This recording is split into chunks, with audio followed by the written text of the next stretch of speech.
Well, in fact, news that we are following right now seems to suggest that there has been a massive development in the National Herald case. Searches are on at the National Herald House. Now, do remember that Rahul Gandhi as well as Sonia Gandhi have been questioned in the National Herald case by the Enforcement Directorate repeatedly. In fact, Rahul Gandhi was questioned for about 50 hours in this case, and thereafter, Sonia Gandhi was consecutively questioned for 3 days. SHAWAN Sen is on the phone line. He has the details. Good afternoon, SHAWAN. Tell us more. Look, this is a major crackdown by the Enforcement Directorate. Searches are now being carried out.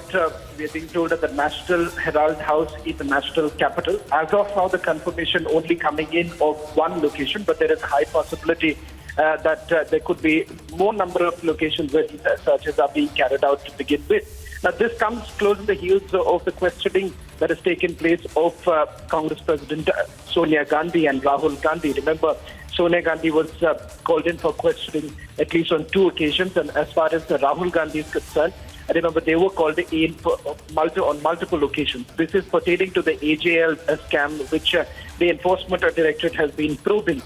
Remember, as far as the role of Sonia Gandhi and Rahul Gandhi is concerned, it has come under massive scrutiny by the Enforcement Directorate. In fact, top sources indicating that the properties linked to Sonia Gandhi and Rahul Gandhi are also now under the scanner, because remember, all properties that have essentially been built by the proceeds of crime are now under the scanner of the Enforcement Directorate, which would essentially mean that there is a high possibility of a provisional attachment taking place. As of now, no confirmation really coming in with regards to whether at all there would be any sort of an attachment. But if you simply go by the PMLA Act, and the fact that the procedural, the procedure that is basically adopted by the Enforcement Directorate, one would certainly look at if at all they are in a position to establish that there has been a money trail and the proceeds of crime and the assets that have been bought from the proceeds of crime, which would basically mean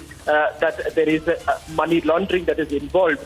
It would essentially lead to the fact that such as these assets that were bought, they would be attached by the Enforcement Directorate. Right now, what is happening is that at least in the national capital, the National Herald House is being searched by the Enforcement Directorate. I'm being told that there could be more locations, but right now, no confirmation of which are the other locations where these searches are being carried out. Preliminary information really coming in at this point in time. In a short while from now, perhaps more clarity likely to come in. Just a quick recap before I hand it back to you. Remember, Sonia Gandhi and Rahul Gandhi were essentially called in for questioning by the Enforcement Directorate after senior Congress leaders like Mallikarjun Kharge and Pawan Bansal were questioned by the Enforcement Directorate. The question here is that, the loan that was basically granted and thereafter the assets that were basically taken over, all of these decisions were taken by whom was one of the major bone of contention in this entire investigation. And secondly, who was basically responsible for it? What we are given to understand, there was an attempt that was basically made by Rahul Gandhi to basically pass the buck on Motilal Vora, someone who's no longer alive.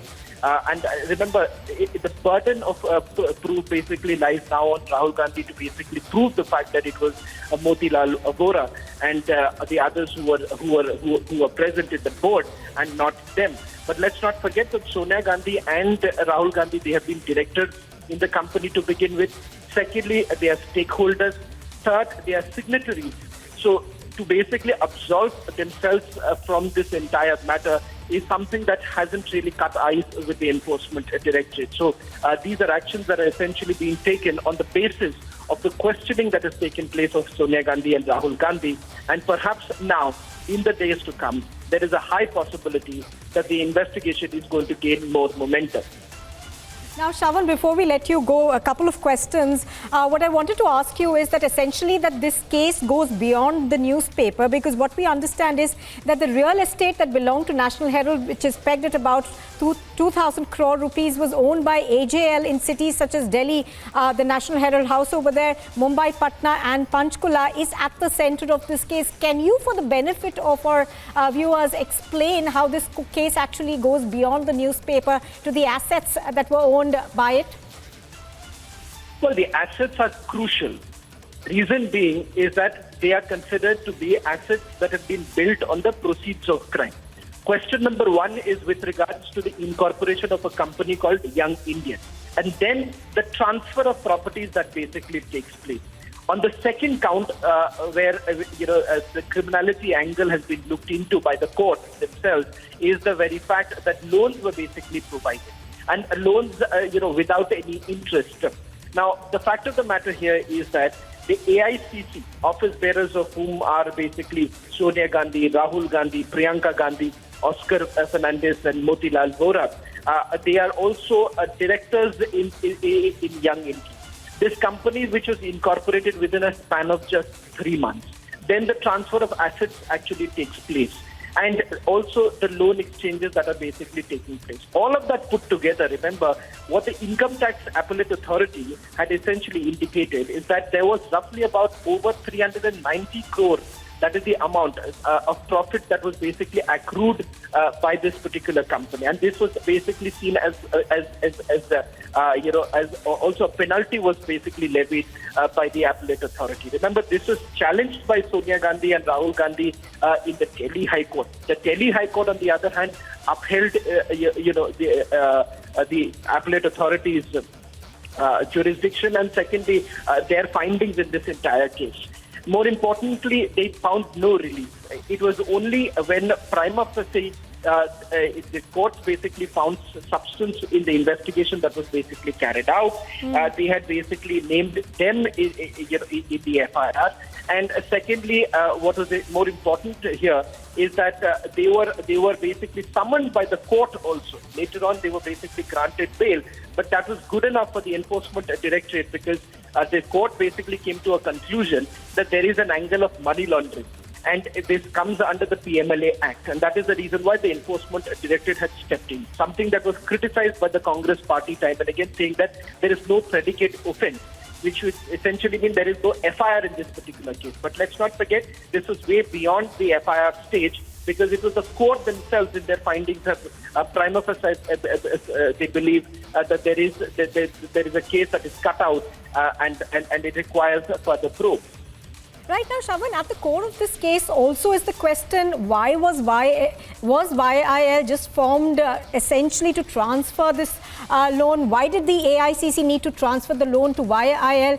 And what was the benefit that they expected from it? Now, the courts have been pretty clear in that as well. You know, the Delhi High Court in 2014 said that the Young India Limited indeed appeared to be sham or a cloak to convert public money to personal use. Well, you're absolutely right, Nupur, because what has essentially happened is that these are sham transactions that have basically taken place.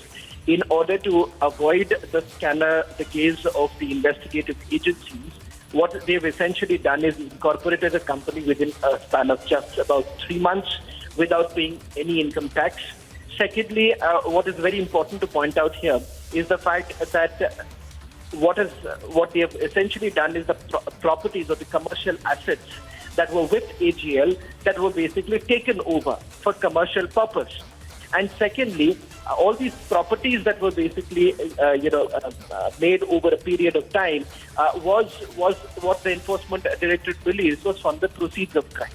And imagine a situation where they are making this kind of a loan transaction that takes place without any interest, and secondly, from a company which basically has no business, no employees. So the fact of the matter is that when you do not have any employees, when you're making no business, where is the money really coming from? That's the big question that one perhaps needs to answer. And this is exactly what Sonia Gandhi as well as Rahul Gandhi were also essentially asked to explain, which it appears at this point in time that they haven't been able to do so, but rather what they have essentially done is they have basically passed the buck by saying that financial decisions were essentially taken by Motilal Vora. What is important to point out here to our viewers is that Motilal Vora is no longer alive to really explain whether at all these decisions were taken by him. But what a counter to this is that when you are part of the board, when you are a signatory, how is it possible that you were not involved in the decision making? Right, stay with us, SHAWAN, just to tell our viewers that raids are being carried out at the National Herald House in New Delhi. As we've been pointing out, this case is not just limited to National Herald. It goes beyond that scope, and SHAWAN has been taking us through that. SHAWAN, I wanted to bring you back to the judgment of the Delhi High Court, in which it says that it appears that a special purpose vehicle of Young India Limited was founded particularly with the criminal intent to be able to transfer money. Now, that in a sense is the crux of what the ED is after, is it not? Look, before I answer your question, there's some more details that are coming in right now. I'm now being told that the searches are being carried out at almost 10 locations. We are not very sure whether this is only limited to the national capital or this is a pan-India search that is being carried out. But certainly it appears from the magnitude of this particular searches that are basically carried out, it does appear that this could very well be beyond the national capital. First confirmation that we had was only about the National Herald House here in the national capital, but there are assets which the Enforcement Directorate had essentially got. Assets that was asked by the Enforcement Directorate to Sonia Gandhi and Rahul Gandhi during the questioning that they need to furnish. It would be safe to assume at this point in time that following the questioning... I'm going to come back to you, SHAWAN, in just a bit. Mr. Bhatia from the BJP on the phone line with us. Mr. Bhatia, National Herald House as well as some other locations are being now searched by the ED. Now, it goes on to, in a sense, question the fact that the Congress party and its senior leadership did form a special purpose vehicle to go ahead with corruption, and these were proceeds of crime in a sense. Absolutely. It's a very welcome sign that the ED is now punishing and ensuring that a very thorough investigation takes place against even the so-called high and mighty during the Congress regime. And let us also not forget that law is the same for everyone. The Gandhi Parivar is not above the law, and this government has zero tolerance for money laundering and corruption, and thus this is a very welcome move. Right, Mr. Bhatia, the defense of the Congress party has been that the centre is targeting its senior leadership. But the fact of the matter is that, repeated questioning of both Sonia and Rahul Gandhi does prove that there was corruption perhaps that took place, and the ED has been significantly watching out for that. And also the High Court, Delhi High Court, which, in its ruling, which clearly pointed out that there was an attempt to hide corruption. And in that sense, do you think that these searches now actually prove that point? Not just the Delhi High Court. It's an important fact that all the viewers of Republic should know that Sonia Gandhi and Rahul Gandhi had moved the Honorable Supreme Court also for quashing of the charges. And the Honorable Supreme Court declined relief. This was in a matter pertaining to cheating. Section 420 was invoked in the National Herald case, and now they're facing money laundering charges. And for opposition parties that cry foul and say this is political wedding, how is behind bars for the last 9 months, Nawab Malik for 5 months, Satinder Jain for 2 months, and they have not even been granted bail. These are questions that are being posed by the people of the country. Why should any family feel that they have the birthright to loot the country? Oh, yes. Thank you very much for joining us, Mr. Bhatia. I think we've got Mr. R.P. Singh also with us on the phone line. Mr. R.P. Singh, the ED is now conducting raids not just on the National Herald House in New Delhi, but we're also given to understand that perhaps 10 other locations are being raided. What do you make of this? Does this, in a sense, actually squarely hit on the criticism that the Gandhis have been making, that this is an attempt to target them? The ED obviously is carrying out these raids on basis of their statements. Well, Gandhis are not some very special entitled families in the country. They are like us and you. If we conduct any fraud or any impropriety, then we are bound to be surveyed or to be raided. I mean, that's a very normal process. So why shall they feel that they are some privileged class or they are born with some silver spoon and that's why they can't be questioned or raided? It's very normal. And then they would have said something in the during the inquiry, and then out of that, the ED would be conducting the raids to gather more data and more information.